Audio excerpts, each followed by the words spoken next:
If you're listening to this podcast, it means you're searching for someone who understands you, someone who gets you.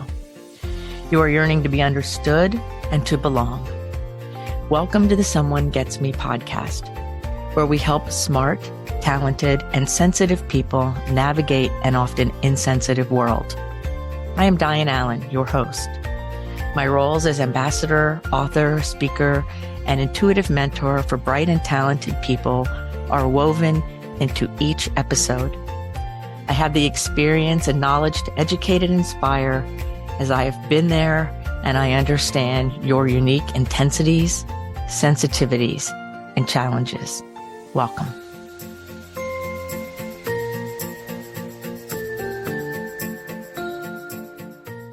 How neurodivergent people make a really big impact.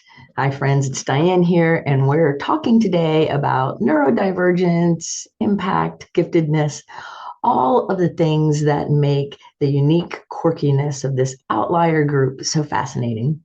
Now, most of the people who listen to this show are neurodivergent and or gifted, and all of the different blends and flavors. But what I really want you to understand is whether you believe or identify with any of these labels or not, that there's valuable information, because there are a percentage of people on the planet who do things differently, who bring different assets to the table at work, in friendships and volunteer situations at home.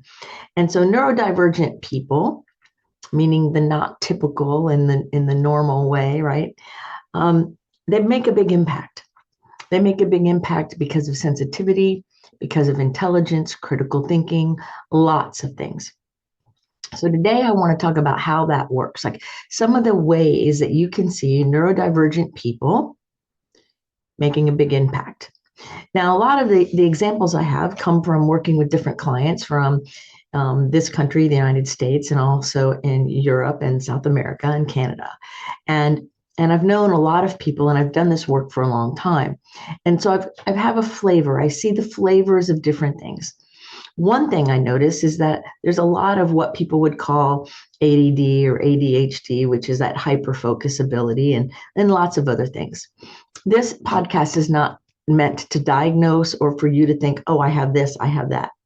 What I want you to hear instead is the value that a neurodivergent person brings to the table. So you might be one of those people who recently have contacted me in my get to know you call and said, I've listened to your show and I didn't know I was gifted. I didn't use that word, but I relate to everything. So pay attention to those kinds of things, because sometimes the word could be misleading, or sometimes we go, oh, I'm not that, when maybe we are. So let's dive into this, shall we? Let's look at how neurodivergent people make a really big impact. Now, thinking about a neurodivergent mind, it's kind of loud and noisy in here. I have a neurodivergent mind, and I have multiple kinds of trains of thought going on at the same time. And it's like there's a peanut gallery. And I don't know if any of you ever have seen the Muppet Show, where there's all the different characters and up in the grandstands in the peanut gallery. That's what it reminds me of. And that sometimes in my mind, it can be loud.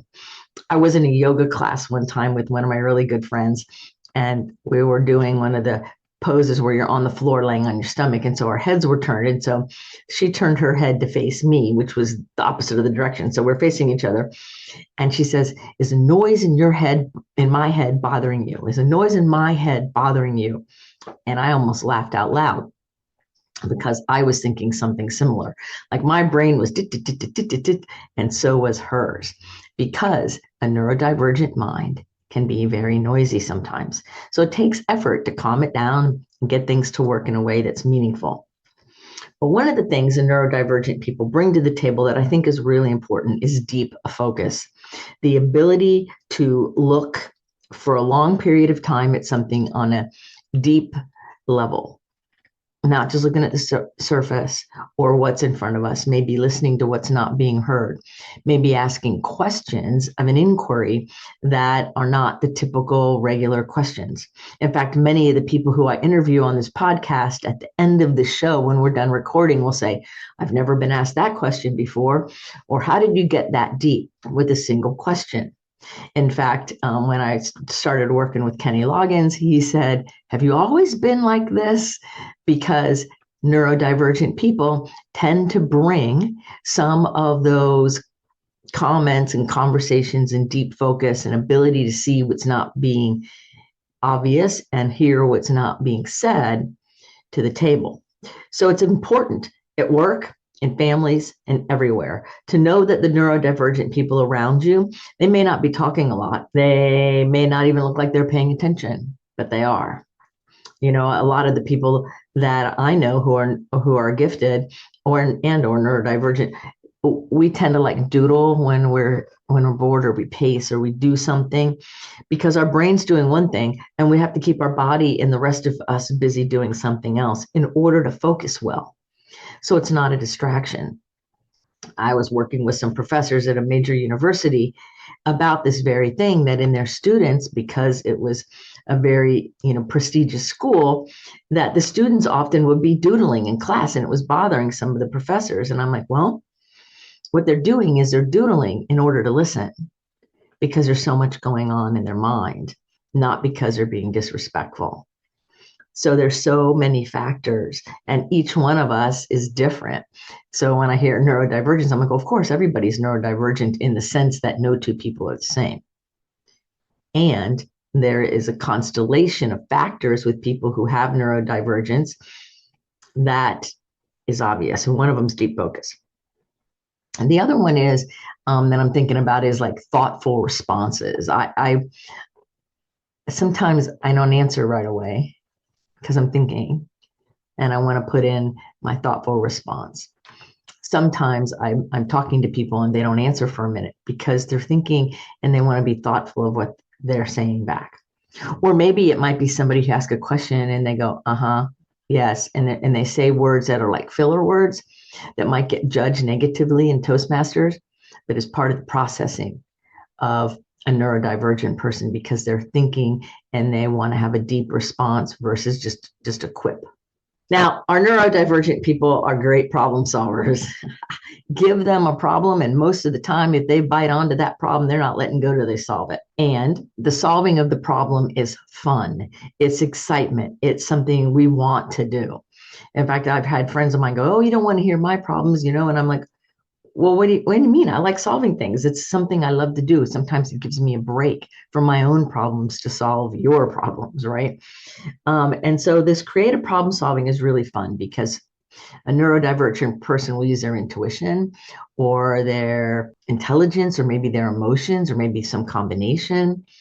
They'll be able to see things in a deeper way and solve problems in a creative way. So it may not be the linear way. These are the people who never wanted to show their work when they were learning algebra and mathematics and things like show your work. And they can get the right answer, but they can't show the work. I'm working with somebody now who's kind of like that. He's got a vision and he's able to pull it off and state the vision to the people who do the work with him, and they do the work and it works really well. But if you asked him to draw it out or explain it to you step by step, he would not be able to do it. In fact, he has told me that. He said, I just can see it and then I can say it and then somebody else can help me make it. And they're very successful with that combination. So we don't fit into the normal problem solving strategy. Rather, it's creative and different and not necessarily what's expected. Maybe some of the questions aren't what's expected. I do that in some of my interviews because I ask all the questions on every interview and someone gets me intuitively. I kind of know where I would like the show to go. And if a really amazing question shows up intuitively, that's what's going to get asked.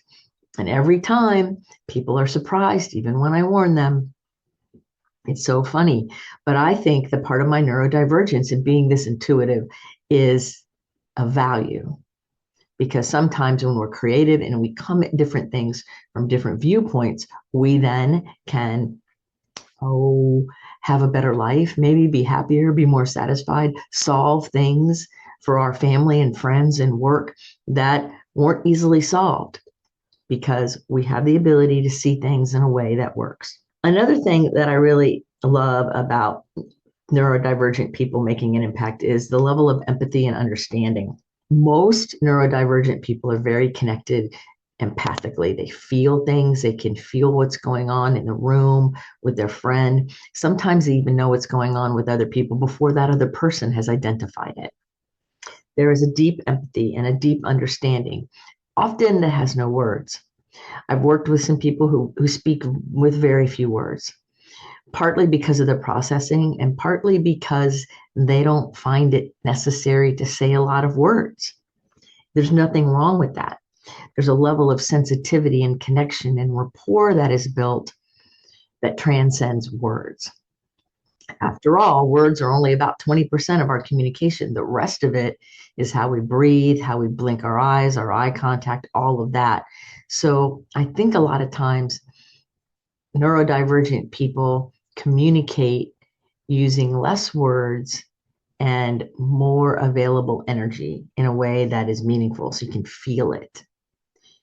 To me, that's really palpable and very beautiful. And then one of the other things I want to talk about when it comes to neurodivergent people making a big impact is being calm under pressure. Yes, I used to work in an emergency room, a psychiatric emergency room, actually, and we had to be calm under pressure. And we had to problem solve, de-escalate, take care of things, and moderate things with doctors and nurses and people and police and whatever was going on. And we had to be able to stay calm during that. And as my career progressed, and there were different situations that weren't supposed to have crises in them, but did, I was the one that usually kind of stepped in a calm way. Now, the other flip side of this is that after the event is over, after the stress or the chaos or the challenge is over, a neurodivergent person like me, for example, would need time by myself, time alone, and then decompress and then debrief and talk about it as we feel needed. But what happens is that the neurodivergent person lands in the situation and can handle it. And then there's a fallout afterwards, an emotional down because the adrenaline and dopamine and endorphins go up. And then when they come down, that person needs to recalibrate, recharge, get their self back together again. So living in a society that expects us to keep going, when really we're meant to work or go hard or deal with the thing and then rest and recalibrate and integrate and then work again and then rest. That pattern is ignored in our culture. We're expected to work the whole time. And if you're smart, you really have to go for it. And at some points in my career, I remember it was noble to work 12 or 14 hours a day. It was noble to work 7 days a week and almost kill yourself. People are now waking up to something different. I have a friend now who just got a promotion and she's like, I get to work, I get to work 12 or 14 hours a day and do this and that. And her husband is like, what are you doing? You're hurting yourself. You're missing out on your children. What are you doing? Yeah, but I got a promotion and I can work, and I can work a lot from home. And so it doesn't really matter. Well, I think it does matter. I think it matters because our relationships with our family and our friends and our own relationship with ourselves is more important than how much we can work. I believe that us being who we're meant to be, our work becomes more effective and we become much better leaders when we're taking care of ourselves first. Because if we're not taking care of ourselves, we're also not having other people around us taking care of themselves, and we'll either unintentionally or intentionally expect other people to keep our pace, and people aren't going to do that. So I think it's really important. I think that as a leader, we have to model what we want other people to do. And really, it's all about working and resting and having deep focus and deep listening and paying attention, being thoughtful. I also love that neurodivergent people are very attentive to situations. We pay attention. In fact, on one of the sailboats that I race with all the time, I'll say to new people on the boat, pay attention to what you're affecting, because you're pulling a line or you're adjusting something. And on the other end of that thing is either a person or a sail or something. And most people can become myopic and they look at their one thing and they don't look at what they're affecting. So people will say to me, well, I'm not hurting anyone, when they do something maybe that's not so great. I'll say, really?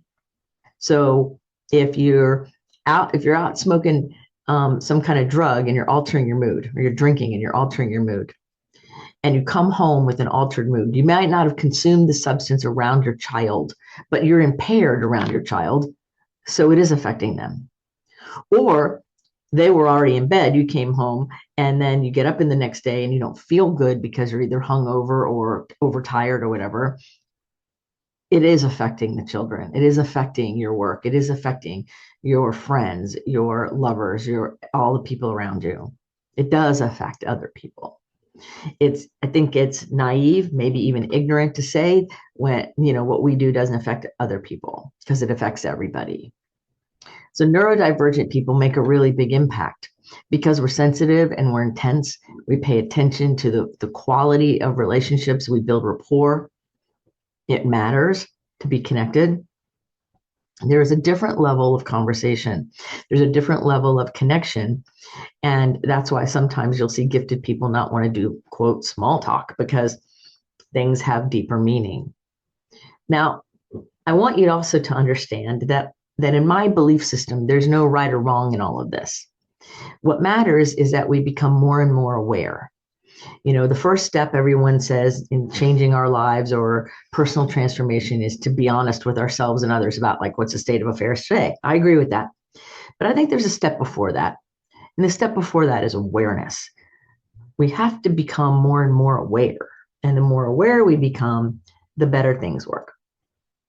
So I would like you to really focus between now and the next episode about awareness. Pay attention to yourself. Pay attention to those around you. Are there people around you who you would say maybe are neurodivergent or gifted, but they don't use those words, they don't really know it yet, but they are? Or maybe you see yourself playing small because you're just now realizing that maybe there's more to your gifts than you thought. Maybe. Well, if you want to talk about this any further, you can make a discovery call with me. I love to talk about all these topics, and I love to connect with people about this very thing, because deep connection and rapport matter. So here at Someone Gets Me and in my business Visions Applied, that's what I do: build rapport and relationships. Everything I do is relational, very little is transactional, because I really believe in serving. So also, what goes with that, I guess, is if you have any requests for a subject or a topic or a show you would like me to do, or somebody you would like me to interview that you find that you think would be useful, let me know. Send me an email, put a comment in the notes, find a way to reach me. It's not that hard. And I will be happy to do the show for you or do the interview for you, or whatever it is. I don't even have to mention your name, but you'll know it's for you because you asked for it. Because I believe that if an inquisitive, gifted person asks a question, that it's my responsibility and the responsibility of others in the gifted world to answer the question to the best of our ability. So thank you for listening. Thank you for watching. Remember that neurodivergent people make a big impact. And when we honor that impact and we step into that, and we hold safe space for those people around us who are neurodivergent, all of our lives get better. So until the next episode of Someone Gets Me, put your face to the sun so the shadows fall behind you, because you are a rock star. You're here on purpose with a mighty purpose. So go out there, let your light shine, and remember, pay attention to your impact. It's very important. Until the next episode of Someone Gets Me, this is Dianne saying, be well. Are you tired of searching for someone to understand you? Join our Facebook group, Someone Gets Me. In this group, you will be able to connect with others who are intense, sensitive, smart, and talented. I share my insights and teachings, and you can connect with others in a real, authentic, safe forum. So join us today. Someone Gets Me.